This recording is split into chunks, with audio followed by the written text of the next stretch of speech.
Thanks for joining us for season 8 of the Hospitality Hangout. I emphasize 8, a hospitality-focused podcast where the founders of Branded Strategic share their insights and bring technology and innovation leaders that are making things happen in the industry we love. My name is Jimmy Frischling, otherwise known as the Finance Guy. I'd like to introduce my partner, Mr. Michael Schatzberg, also known as the Restaurant Guy. And thanks for that introduction, Jimmy. And to all those listening, feel free to call me Shatsy. Together, we are the personalities behind Branded Strategic Hospitality. We work at the intersection of hospitality, technology, innovation, capital, robotics, emerging brands, hotels, stadiums, and airports, Jimmy. Everything. I saw it in your eyes. You were going to add a few things. We work at the intersection of everything, food and beverage and hospitality, connecting, Jimmy. Jimmy, I got to tell you, no joke, we got a great show. And I got to tell you something. Last night, Jimmy, I couldn't sleep. I couldn't sleep a wink. And do you know why? I do not know why. I had something on my mind that I was thinking all night long. I'm tumbling, I'm tossing, I can't sleep. The White Lotus. I love the White Lotus. I know you do. Great show. But that's not what I was thinking about. I thought about The Crown. I finished that. But I was thinking about this marketplace, Jimmy. Do you know the marketplace? Boom. Boom. Boom. B-O-O-M. Boom.store. Jimmy, this is a marketplace. It is an e-commerce site you go to. Just go boom.store, right? It will give you a solution, a technology solution for every problem you have in the hospitality space. Boom has an answer. Boom has an answer. Boom has over 450 companies now listed. I hear Google is jealous of Boom. That's what I hear. Boom has all the answers. I got to tell you something. I would not be surprised. But Boom.store, I am so proud, so happy to today announce the official launching of Boom.store. Is that today? It is officially right now. It is breaking news here on the podcast. Not only do we have the most incredible guest I think the podcast has ever had in its long, was it 8-year history? 10-year history? 8 seasons. We were casting before casting was even cool. 8-season history. 8 seasons. Yes. Boom.store. Check it out. If you're an operator, you got to go because every solution you need is there. And by the way, if you have a solution for hospitality technology, you got to be on Boom. By the way, Jim, you know what it costs to be on Boom? Sounds very expensive. You'd think, right? Free. Free? Mm-hmm. Free? Mm-hmm. Like nothing? No, you're the finance guy. I said, Jimmy, what do we charge? You said nothing. How do we make money? Volume. Jimmy. Volume. Jimmy, we make it up in volume. We have so many people on there that somehow, some way, money flows through. I don't even know. This is the official launch of Boom. Mm-hmm. And I hope this is the last time I will say that segment was sponsored by our friends at Chico's. Chico's Bail Bonds. I hope we can retire Chico's Bail Bonds. We got to retire Chico's now. And Jimmy, by the way, I hate to just sound like a peddler out there, but honestly, anybody who wants to advertise on Boom.store, the floodgates are open. Well, just contact me. Yeah, I was just telling the folks at the Bad News Bears, I'm officially retiring Chico's Bail Bonds. You can stop sending me those cease and desist letters. I will not use Chico's. All right, let's get into it, Jimmy. Enough banter. We've got guests here, and I got to tell you, they're looking at their watches. Yes, that's not a good sign. They're also wondering, who the hell booked and why am I here? Why am I here? All right, we are very excited for today's episode. Why am I so excited? We don't just have one guest. We have 2 guests, and we're not just recording. We're recording in person in our New York podcast studio at B-Works. We are live right now, baby, with our guests. So let's get into it. Joining us today, this is our first dynamic duo, the man and the woman behind Bluestone Lane, founder and CEO Nicholas Stone, and COO and Chief People Officer Amy Hom. Bluestone Lane launched in 2013. It has rapidly grown to over 65 locations across the country, including one very close to our office. Thank you very much. I've been to literally, Jimmy, 60 locations. 60 locations? 60 locations. You're a fan. Big fan. Big fan. Big fan. All right. I'm thrilled you're a fan. How excited are you to have these guys with us today? I love it. I love having we're at B-Works. It's live. It's fantastic. This is going to be one of the best episodes ever. So look, before we get started, as all of our listeners know, that in season 8, we launched a new segment called Trivia Tuesday. All you Taco Tuesday people, stop sending the hate mail. We're not biting on tacos. It's Trivia Tuesday. Here we go. We begin each podcast as we release them on Tuesdays. We introduce Tuesday Trivia. Trivia Tuesday. Each week we share fun trivia questions about our guests, but here's the catch. You have to wait till the end of the episode to find out the answer. Since we have 2 guests, we have 2 questions. Questions today are true or false. Nick was a professional AFL football player. What the heck's the AFL, Jimmy? Professional AFL football player. What's the I have to AFL? tell you, this is a tall drink of water we have in the room with Nick here. So I have to tell you. Okay, You don't know what the AFL is, do you? I know what the AFL is. Then what is it? The AFL. And now for No Amy, idea. true or false, Amy was once Applebee's golden apple mascot and dressed up as a golden apple. No, I think I saw her on that. I think I saw her on Instagram. Think it's on Instagram? I think I saw her. All right, so don't give it away. Don't give it away. I don't remember We don't anything. know. Wow, that is we don't crazy. know if those True or two false. random Oh my things, goodness. they could both be false. Yeah. Which would, by the way, would really make the storytelling at the end of the episode perfunctory All right, by every means. Okay. You're talking too much, Jimmy. All right. So let's get into it. Nick, we're going to have you take the lead. Please give us a little background about yourself and, of course, introduce our audience to Bluestone Lane. Wait till you hear this accent, people. I'll wait for it. Jimmy, Schatzy, thanks for having me on. Yes, you can tell from smooth like silk. well, it's the Australian accent's never been described as smooth like silk. Schatzy. It's described Never as asked me. a bit of a mongrel, honestly. But Bluestone Lane is inspired from my hometown. I'm from Melbourne, Australia. You might be familiar with Melbourne, the host of the Australian Open tennis or the F1 Grand Prix or what have you, yeah. 56 Olympics. And essentially... 56 Olympics. That's what comes to mind for me. Yes. Great games. It was a great game. And then essentially moved to New York in 2010, actually, and couldn't believe how different the coffee culture was. I was actually enamored by the success of Starbucks, where in Australia Starbucks failed. So Bluestone Lane is essentially a premium, Australian-inspired premium coffee and cafe brand. We focus on sort of three elements, and when we get them right, we're sort of best in class and in our own lane. It's service-led, absolutely hospitality first, human connection focus. Second is premium coffee, espresso primarily. And then third is really healthy food, made-to-order food.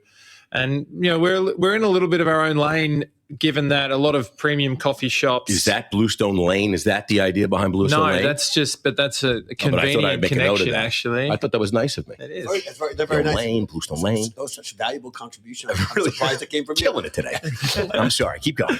And, not many great coffee shops or what I call specialty coffee shops focus on food.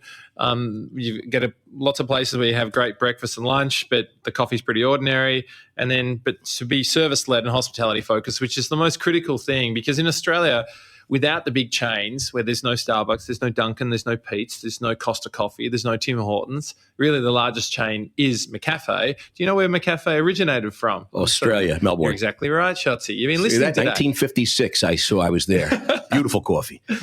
And anyway, McCafe originated in Melbourne, and it looks very different from the McCafe that you'd see in New York City. It's elevated, it's autonomous within the McDonald's. It doesn't have the same uniform, different music, all that sort of stuff. But essentially, what we wanted to do is certainly lead with service, because in Australia, premium coffee or specialty coffee is found everywhere. It's not a differentiator where it might be in the States. So for us, that is the most critical thing, bringing people together, driving community and feeling like a local, not a customer. And it was created out of self-necessity more than anything. And here we are. I love it. And listen, before we take a deeper dive into Bluestone, and we got to get to Amy too, let me just get back to you, Nick. How do you... Give me a little background on how you got into this business. I mean, looking at my notes here, is it true that you were actually an investment banker like Jimmy? You were a finance guy? How does a finance guy, I know what Jimmy started as a bartender, and then he went from bartending to finance and never looked back. How did you go from finance into the restaurant business? Yeah, it's an interesting... You lost a bet. No. That's right. No. You'll never do it. I will. I bet you. I will.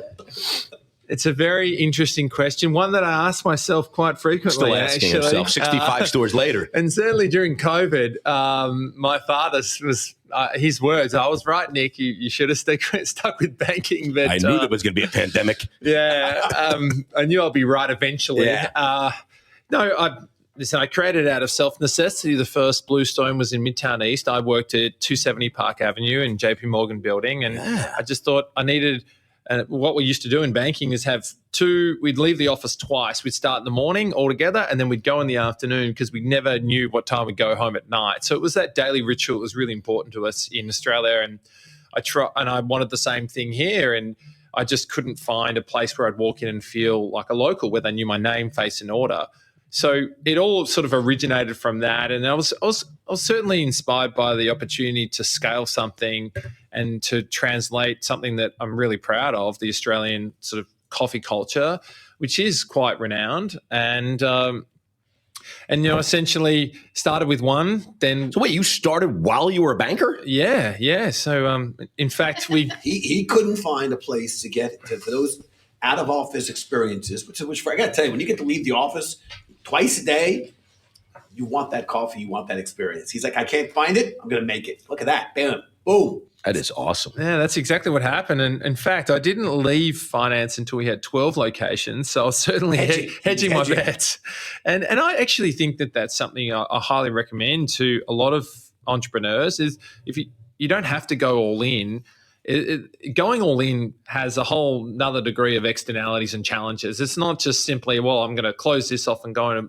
The amount of pressure you put on yourself when you join a new business which doesn't have cash flow, they can't pay you, then there's a lot of other personal pressure that comes with it. So with myself, I felt it was the sort of right time around 12. And honestly, my boss in banking said, like, Nick, we got to make a decision here. Like, what are you going to do? You got to jump out or jump in. And I took a year sabbatical in mid 2016. And then I was meant to go back in August 17 and went full time and stayed on. And it's been a wild ride since. I love it. All right, let's change gears real quick. That's how Nick got started, okay? Finance guy into restaurants. Let's change gears and let's talk to Amy, okay? Anyone knows Amy, and I got to know Amy at dinner a few months ago, actually, at a trade show. I don't remember what conference we're at, but we had a great dinner with a great crew of people. I mean, you've worked at incredible brands. You worked at California Pizza Kitchen, Wolfgang Puck, Red Robin, Sweetgreen. How did your professional journey begin, and how did you end up at Bluestone Lane, and when are you leaving? I'm just kidding. Amy, this is Shatsy's Fraser Crane moment. Yeah. Shatsy's listening. $150 an hour, go. Which is cheap. That is cheap. Well, I got to give a shout out to Karen Stutz because she started where I started at McDonald's. Right. I know.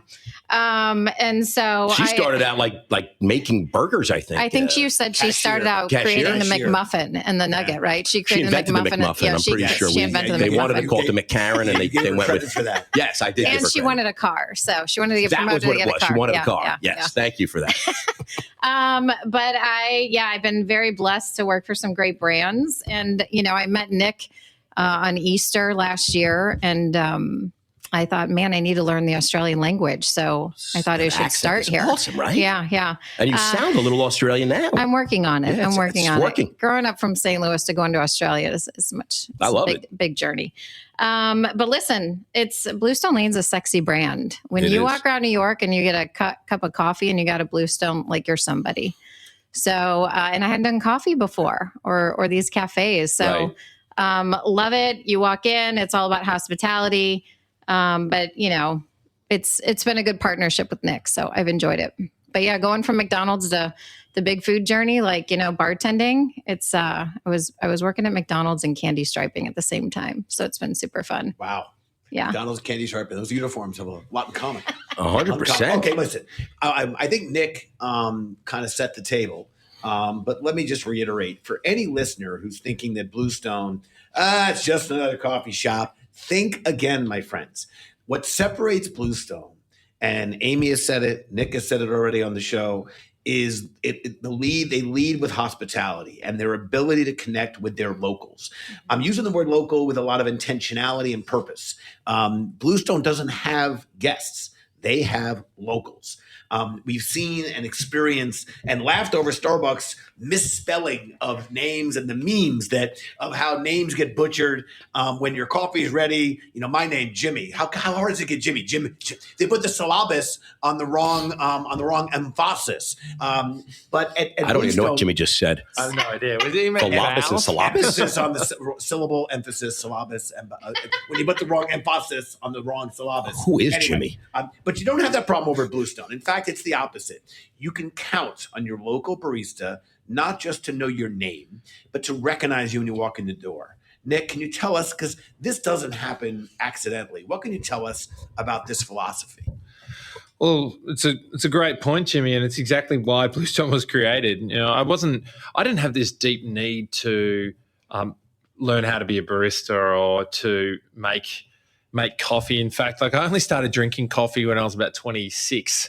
So I didn't come from this background where had any idea about how to make coffee or an affinity with it. What I really missed was walking into a place where you feel special, and I could see that in New York City. People had that feeling of that importance, or that you were the most important person when you would go to a bar and the bartender would know you. Like Norm, exactly. I would see it actually. You know where I saw it most pronounced? In like laundromats and dry cleaners. So, I lived in West Village, and in my street alone, we had 3, and everyone would advocate for their place. They would know, I get my shirts from that place. I never let them, that place, I will never give them my shirts. And Anne or Jimmy or Sally knows me, and they look after my laundry more than yours, Jimmy. There you go. And that advocacy and that focus on having a true reciprocal relationship and feeling special, that was what was missing in coffee. Because let's be honest, like Starbucks is not known for being hospitality first. Dunkin's certainly not. It's about product, and they're incredibly successful. I would say speed and product. Speed and product, exactly. Convenience and the convenience. Yeah. So for me, it was just much more aligned with Australia. So if you walk into a coffee shop and if someone doesn't acknowledge you within the first 2 seconds, your immediate assumption is that they're rude, they're impersonal, that they don't care about you. The standard on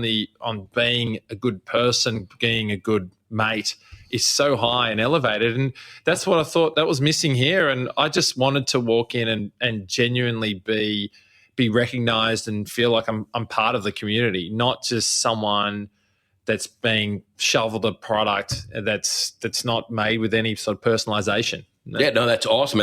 Listen, sticking on hospitality, the importance of hospitality, since this is the Hospitality Hangout. Yeah, it's in our name. Let's talk to Amy a little bit, because to have great hospitality, I think you need great people. Mm-hmm. I mean, you can have the most beautiful store, the greatest product, great technology, but you have to have great people. You are the chief people officer. So you are in charge with really instilling the values of hospitality with the entire team over at Bluestone Lane. So talk to me a little bit about the training of your employees, and can you share a little bit about your famous heart checks?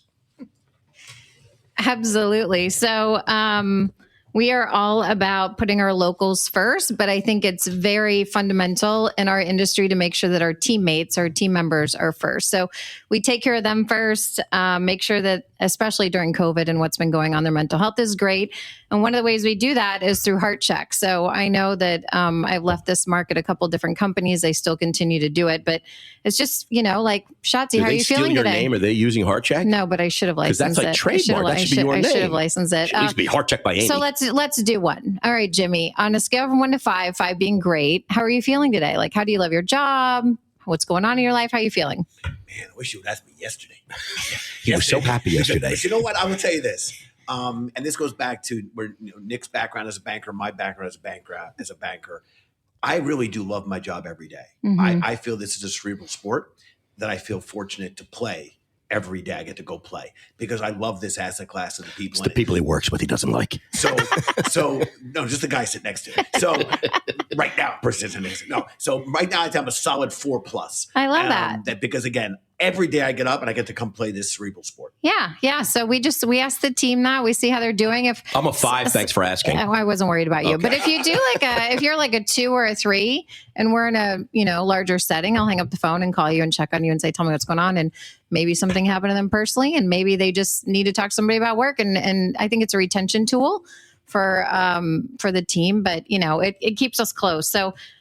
We do a lot of heart checks, and how many employees you got over there at Hillstone these days? Gosh, how many do we have now? Don't give me to the number, but about 900. 900. I thought we were at 1,000. Yeah, that's it. I think we're at about 1,000. Breaking news: 1,000 employees at Bluestone Lane. That is breaking news. You've heard it here first on the Hangout. Thank you for breaking that news, Amy. I want to just kind of expand on Amy's comment because I think about. You open up a restaurant, you open up a store, a coffee shop, a cafe, yada, yada, yada. You have the designer and the real estate. You spend all this money and you're doing everything you can to do it right. And the experience your guest or your local is going to have is with that employee. 100%. Criticality.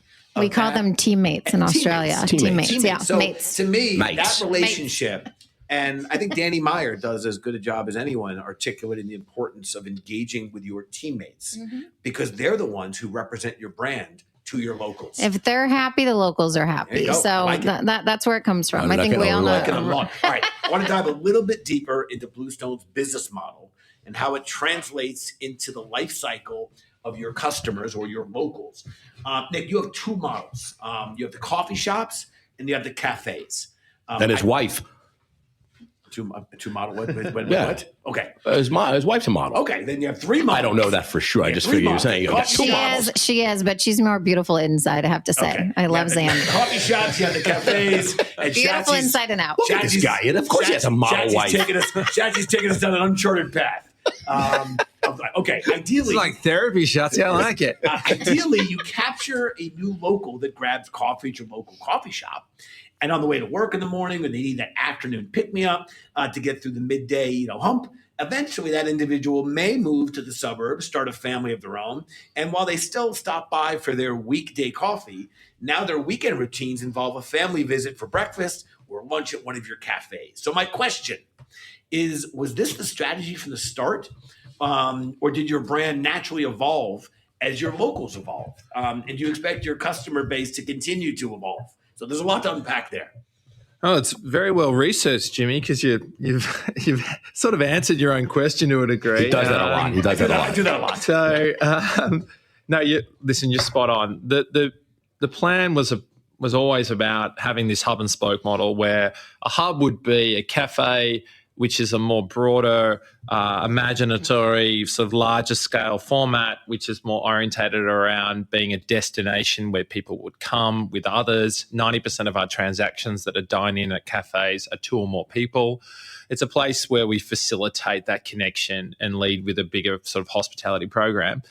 And then the spokes are the coffee shops, which are more orientated around speed and convenience, but still not sacrificing on that recognition piece. And when we started the business, we started with two coffee shops because I was looking for that daily escape twice a day from the office. The first one was on Midtown East in Manhattan. The second one was in the financial district next to the stock exchange. The third location we opened a year later after the first was in West Village, and that was the first cafe. So that's the first hub. And really, they both just have different use cases. They're tied together without a doubt on the principles of hospitality, premium coffee, and healthy food. Where both of them are anchored to coffee. Like we'll never sort of diverge the coffee focus, but they have very different key success factors. And that was something that took us a long period of time to actually work out because we were trying to train everybody the same way and it doesn't really work. So for us, we focus on the key success factors and they're quite different. For coffee shops, it's speed, recognition, quality product, and sort of cleanliness and having clean stores. And then with cafes, that broader extension, it's really, spend through service, human connection, a premium broad product, and beautiful spaces. And that's it gives us enormous white space. And that's something that's so encouraging is we can scale in these urban centres and we can be an amenity in the bottom of an office building, but we can also be a cafe in a suburban area or urban residential area. And that, those dynamics have changed so dramatically because of COVID, because obviously less people go in these office buildings where we're in the bottom, but more people working from home. And now instead of just visiting Bluestone Cafe on a weekend, they're now coming Tuesday, Friday, Saturday and Sunday. So it's been a huge shift and something we're honestly still dealing with because of our real estate footprint. I like it a lot. And even though I answered my own question, your answer sounded a lot better than mine. That's the accent, Jimmy. If you had that Australian accent, everything you say would sound better. I also think the 6'something frame would help as well. It's full True. head of hair. Full head of hair. I got a lot of envy. There's so many things going on that Nick has better than you. Going on here. Listen, I can't believe it's taken us this long to bring up our favorite topic, which is tech. I think the beginning of the tech evolution, there was a misconception from restaurant employees that tech was going to take over their role, take over the role of the human. But as both customers and our employees become more tech savvy, we're seeing a shift in how tech is finally being recognized as a tool to actually bring back the human connection. Can you share a bit more about the tech you're using at Bluestone and how it's helping your bottom line? So the technology for us was transformed during COVID. So we, at that stage, I'd say prior to COVID, prior to March 2020, 5% of transactions were digital. And from that point, March 2020 to the end of 2021, 92% of all transactions were digital. So transformational change, and one that now we're still deeply embedded with. We are running at about 60 to 65% of all transactions are digital. And our stack, it's a huge credit to the head of digital, Liam Farrow, who has worked tirelessly and in a really sort of innovative way where we've bridged Olo, Brink, Par, which is our POS provider, Level Up, Loyalty Engine. We use Bite Kiosks. We have a lot of tech now in the system, but we built proprietary sort of what I call the webbing that meshes the different platforms together, where we have our own app. Or in fact, when we launched the app, and even now, it was the only solution that had order at the table, order ahead, e-commerce and native delivery all through one platform, where all the data goes to one repository, goes through one single loyalty program. So we're very, very excited by it. We have 175, 200,000 active in our loyalty program. And, we see that as the crown jewel. So it's very, very hard to get on someone's, obviously, if you've got an iPhone, it's very hard to get an actual app and have people use it. Like most people, they're smaller, they would use a middleman. They're going to struggle to get those direct orders. But for us, because it's coffee and because you have that use and frequency, the Bluestone Lane app adoption's been huge. And for us, we see it as a way where technology augments the service proposition. It doesn't substitute. And finding that balance is tricky because you've gone through COVID where digital was everything. And in many cases, in most of our markets, noting that during COVID, we did not have a single store outside the coast or outside a blue state, which was very, very conservative from a health perspective. Maybe not prepared to take as much risk as some of the other states from a business perspective.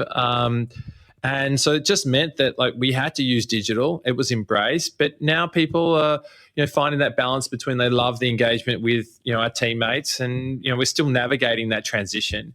But technology will continue to invest. It's going to underpin everything that we do, but we won't do it where it substitutes the service model. That is not the way forward, but loyalty will be everything. And I'm very pleased that we didn't waste the crisis from that perspective, that we build out the program so it's so robust now.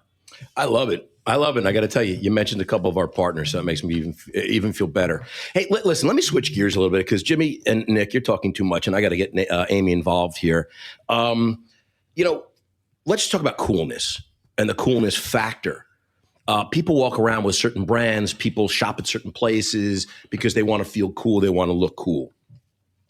Walking around the streets with a Bluestone Lane coffee cup, that makes you feel a little cool. Can you talk a little bit about the coolness factor behind Bluestone Lane and why people feel cool walking around with the blue cup? Look at Bluestone Lane, the brand in of itself, right?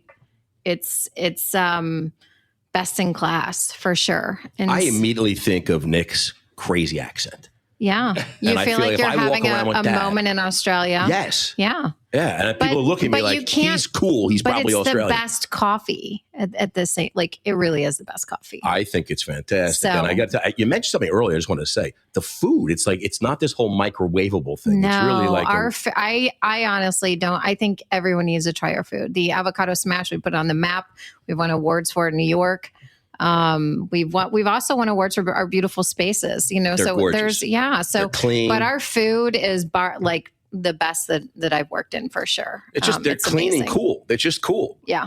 Jimmy, you can't go there because you're not cool. You're not anybody unless you've been seen at one. Well, I will say the following. There's one right by our office and it is a beautiful store and it pops with brightness. the white, clean. And again, we've been treated to some wonderful avocado dishes. Mine's got some prosciutto on top, some feta on top. Jimmy's dying to eat it. The poor guy. Can't wait to eat it, but I got to finish the episode first. Listen, so there is a coolness factor. A few weeks ago, we actually had a very good friend of yours on the show, Karen Stutz from, Native Foods, but I mean, a host of, industry legend. She's a legend in the industry for sure. We had a lot of laughs. We talked to Karen a lot about the importance of mentorship. And in that conversation, she gave a big shout out to you. And I know she's been a mentor of yours. I think you shared a few different places that you work together. I know Red Robin for sure, right? Red Robin. No. Can you share a little bit about what? Tell me. No. Yeah, that's where I met her. Let's talk about the importance of mentorship and just how important it is to the industry. We spoke to Karen a little about Gleam, an organization that she's involved in that we just think is fantastic. We'd also love to hear more about your involvement with that program.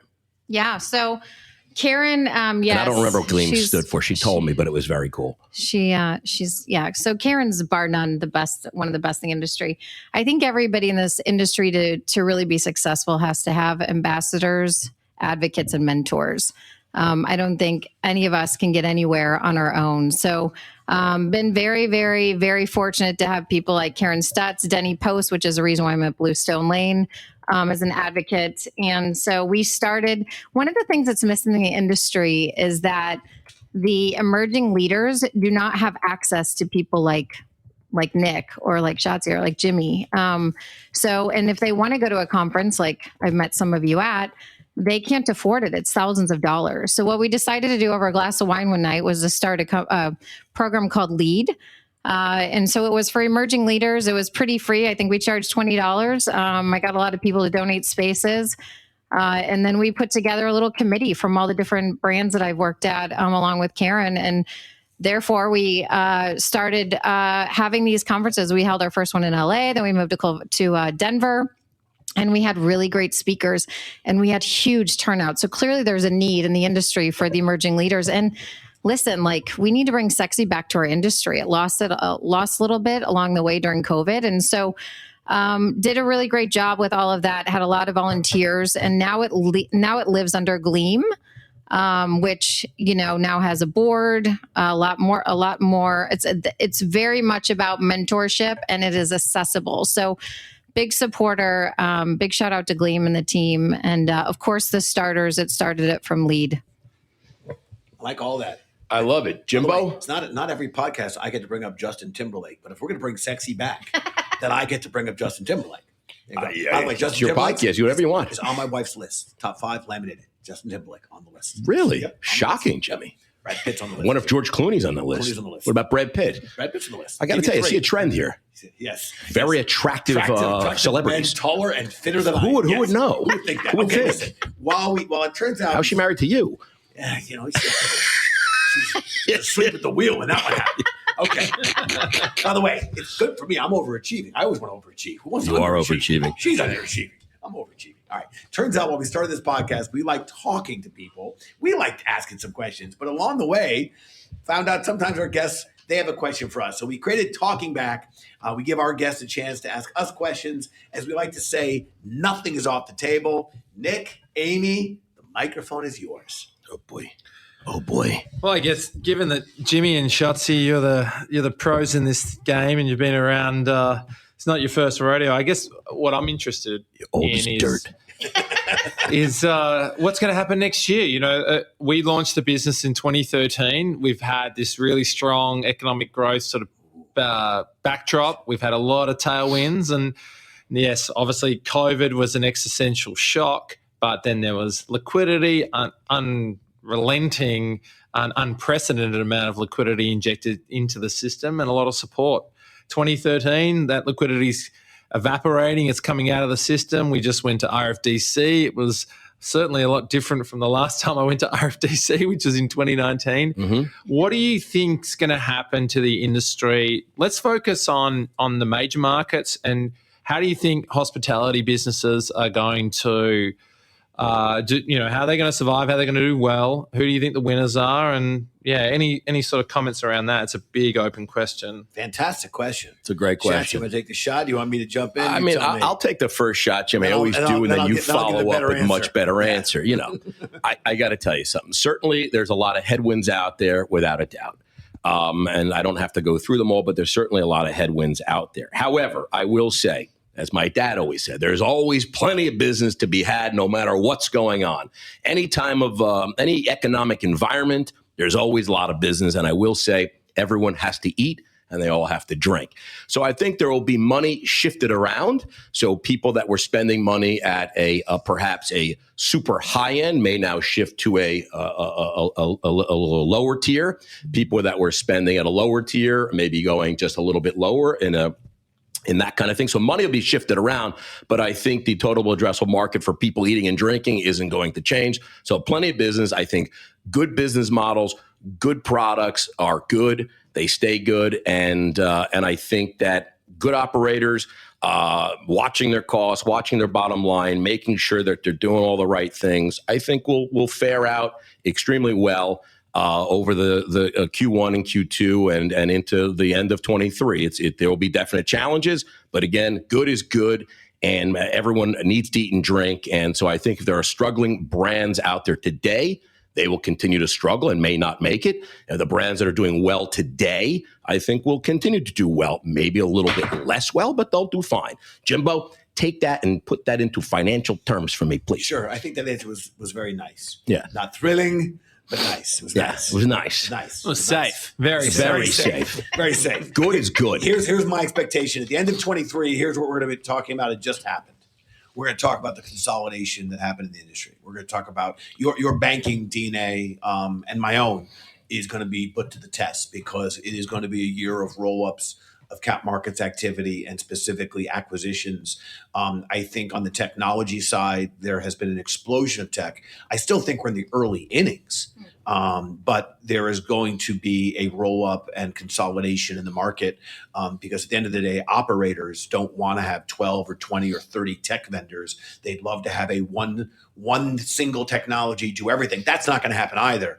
But the importance of bundling and integration and roll-ups is going to be very important. On the restaurant side, I think similarly, I think there are economies of scale of groups that will acquire brands and launch into verticals. We're seeing that happening somewhat already, but we are going to see a proliferation of that, I think, in 23, where brands that have proven to have a cult-like following, not unlike a Bluestone, will become incredibly attractive. And I predict you and others will have a high-quality decision to make or high-quality problem of continue to grow organically and build and build your own, expansion into the next phase, 100 units, 150 units, et cetera. Or if you haven't already, you'll receive unsolicited offers about Bluestone being part of a larger portfolio and benefiting from the economies of scale. But I think 23 will be a unique year of consolidation, M&A activity in cap markets. Jimmy, that was a great answer. Could you repeat that, please? Because we didn't get that. Roll up. Can you repeat that answer, please? No. I'm just kidding. Amy, you get a shot. Do you invest into real estate now or do you hold? Oh, is that from me directly? She looked right at you. It could be because you I got to tell you, I mean, investing in real estate in terms of signing leases or signing leases I can only speak about our business in New York City, our restaurant business. We are aggressively signing leases. We just opened a new restaurant on 50th Street. We signed that lease during the pandemic. We just signed the third store we opened during the pandemic. Yeah, third store. We just signed another lease just a couple of weeks ago. Big store. So I think, again, if you got a great balance sheet, if you got a good business model, if you're doing things right, I think there's great opportunities out there. So for us, we are investing in real estate, especially in New York City. I would add that I think the pandemic also was a good learning experience for landlords as well. Mm-hmm. First of all, the ability to keep stores open was 100% correlated with the relationship between the operator and the landlord. And I didn't stutter. That was said with intentionality. 100% correlated between what the landlord would do. In terms of today, landlords don't just want to fill spaces now with those who can pay the rent or can, fill out the right forms, maybe make a guarantee, a PG, a personal guarantee. They want the right operators. I think more and more real estate developers are thinking the way of Related and Blackstone and others that want the amenities on the ground floor that will create increase the value on the upper floors. So I think if you have good brands, good operators who work well with their landlords, they're going to be desired and they will get better deals. So I actually think for us, we have some great operating partners. This has been a go long and open up new stores here in New York. We haven't seen these rent terms and these kind of revenue share deals in 2 decades. Great answer, Jimmy. Can you repeat that, please, for our listeners? All right, listen, we got to jump because we got a lot to get to, and Nick's looking at his watch. He's got to get out of here. Let's go to the food service feud. Okay, we asked over 100 trillion people on LinkedIn. 100 trillion people on LinkedIn. 100 trillion. 100 trillion people, and we asked them one question. Nick, we're going to go to you for the food service feud. You're going to play Jimmy in the food service feud. We're going to ask you one question. Use your imaginary buzzer. And I want you to answer this question. What did our 100 trillion LinkedIn followers say? This is coming off of the holiday season. What sandwich chain makes the best turkey sandwich? Don't all buzz in at once.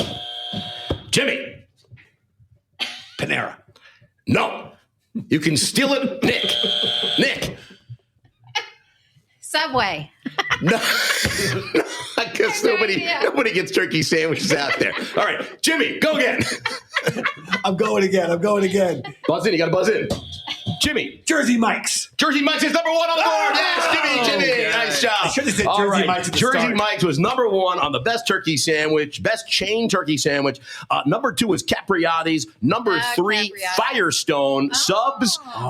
And number Firestone 4 was our friend Firehouse. Robert Irvine over at Heroes Sub. Ooh, Robert Irvine. Yeah. So anyway, so there we go. That was the food service food. I can tell you 2 people who do not eat turkey sandwiches out there in the market, Jimmy and Nick. Okay. Nick is eating avocado sandwiches, avocado toast, and Jimmy a sushi.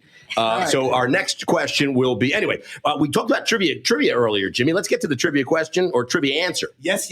We asked our guest earlier in the episode, it was true or false. Nick was a professional AFL football player. Still don't know what the AFL True is. or false. Amy was once Applebee's Golden Apple mascot and dressed up as a golden apple. Shatsy, care to guess? I'm going to have to say that I think that Nick, looking at him, I say that I don't know what AFL is, but I see football and player. I say he was. He was an incredible professional AFL football player. Yes, he was. You want to guess the L? You want to get I would say the Australian Football League is what I'll guess. But I'm saying, is it soccer? I mean, like our soccer, or is it like a rugby, or is there a football? I don't know. Well, you got the acronym right. It is the Australian Football League, but no, it's not soccer. It's not rugby. It is a Indigenous game only played in Australia, but is the most popular football code. So despite Australia having quite a small population and being pretty successful at sports, we're playing tomorrow in the World Cup. Hopefully we can beat Denmark and make it through to the finals. But and we obviously play a lot of rugby, but no, it's a different game. One you'll have to look at, Chelsea. I'm going to look this up, and I'm thinking maybe it'll catch on soon. Like, I don't think it's going to make when were you an AFL professional player? Missouri, What year? Amy, What year was this that you were an AFL player? So I got drafted when I was in my last year of high school in 1999. I was 17 and I played 6 seasons. So I was all done. And he made $10 a year. I did not make much money. That's one thing that's a bit different. True or false? The Australian Football League is coming to America. False. Okay, there we go. All right. And I'm going to There is a team here, though, Can I actually. guess on Amy's now? Yeah, guess on Amy's. All right. Once an Applebee's Golden Apple mascot and dressed up as Golden Apple, I got to tell you, I'm going to take a guess here, Jimmy. Go for it. I got to tell you, I think Amy was the Applebee's Golden Apple mascot. Am I right? Only on date night. I was wrong. She was not.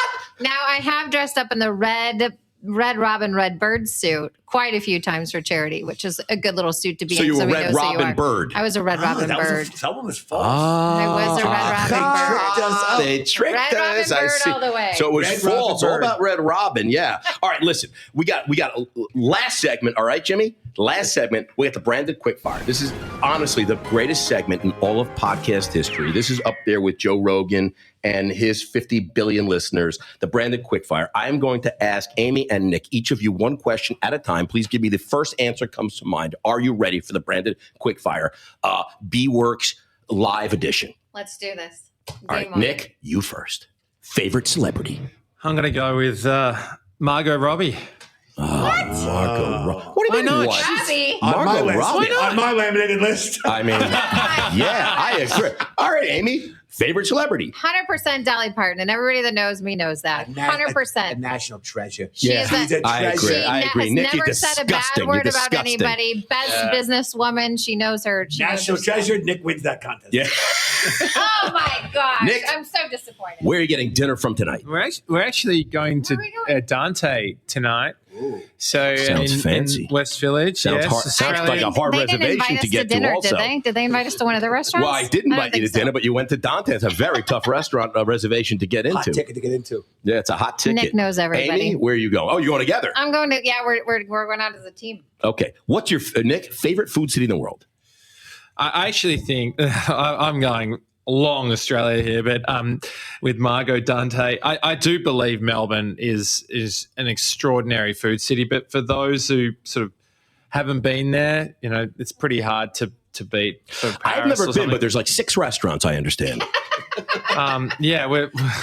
It's really good restaurant. 6 incredible restaurants there. You know what's amazing? Like Melbourne and Sydney would both be in, I think, the top 8 biggest cities in the US. How many people, seriously? So I don't Melbourne's know. about 5 million. You're right. And No, you're right. yeah, so the US has a lot of small cities that are between 500,000 and a million. They actually New don't York have is the that biggest many, with 8.5 million. Yeah, they don't have that many big metropolises. See, Shaz, And- this is a learning curve for you. This is the Hospitality Hangout. You could learn on this episode. This is the best episode Best ever. episode ever. Yeah, Quick- I quick agree. fire. Amy, Slow favorite food city in the fire. world? I actually have to go with Nashville. I'm number one Nashville fan. Nashville. Hot, Yeah. yeah, I gotta Nash tell you, I Vegas. gotta tell you, The a lot of really restaurants great there New York are restaurants opening there. amazing. It's such a hot market there. I so. agree. Nick, favorite place to travel?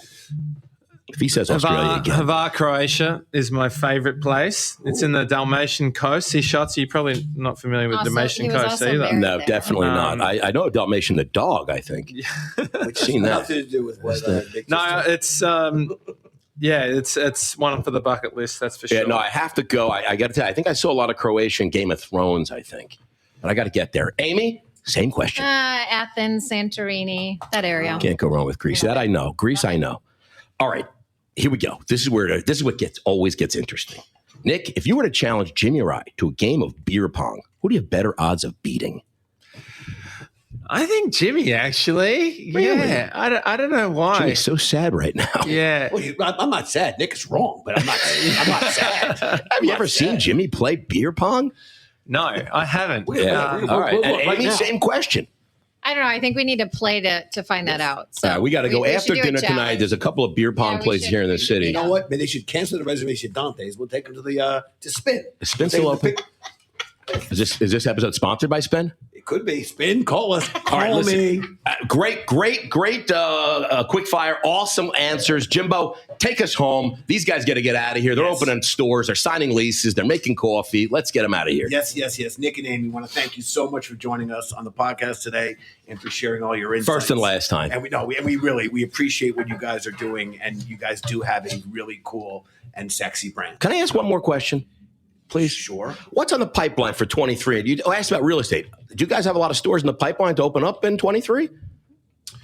Yeah, well, I think we're still in the pipeline right now. We probably have 12 locations that we've signed or close to signing. But I think it's that decision that we're still debating is like whether we get on the front foot and sign more or we just pause and see what happens. We signed some of our best ever leases in 2020 and 2021. We leaned in, took more risk. And I feel that that's going to happen again, maybe to not the sort of the gravity of shock that went through the industry, but there's there's definitely stress out there, and we picked that up from the RFDC conference, that there just wasn't as much confidence, and there was a lot of people that seemed a little bit tired, honestly, and that will pose good opportunities. There were a lot of old people there, so I think it's been tough. Like Debbie Downers over there, Look at the background. Yeah, all those finance guys in suits scaring me. They're wearing ties and jackets, Jimmy. So good. They look so good. They scared me. Hey, don't be scared by them, Nick. They don't know what's going on. All right, listen, anyway, thank you for that answer. answer. If you want to get in touch with Nick and Amy directly, you can't do that, but you can email the podcast team at podcast@brandedstrategic.com. What about if they want to order coffee or food? What is it, BluestoneLane.com? BluestoneLane.com. Download the app. If you put in code Nick/Amy, 50 off.